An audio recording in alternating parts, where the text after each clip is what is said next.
After months feeding and growing out at sea, these gobies are ready to breed. And the safest place to lay their eggs is somewhere that ocean predators can't reach. The top of this waterfall. Surely an impossible journey for a fish. But over the coming days, the gobies transform themselves. They change colour.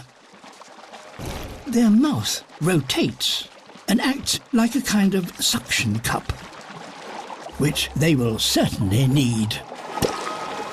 Because the only way is up.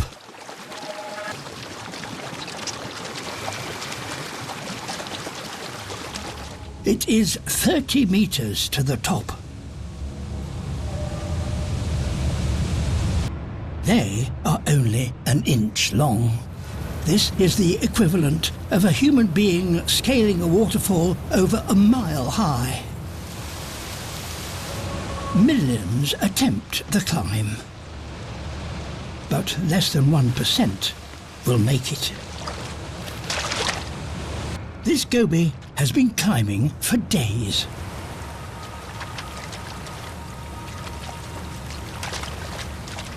Made it. Those that reach the top can now prepare to breed.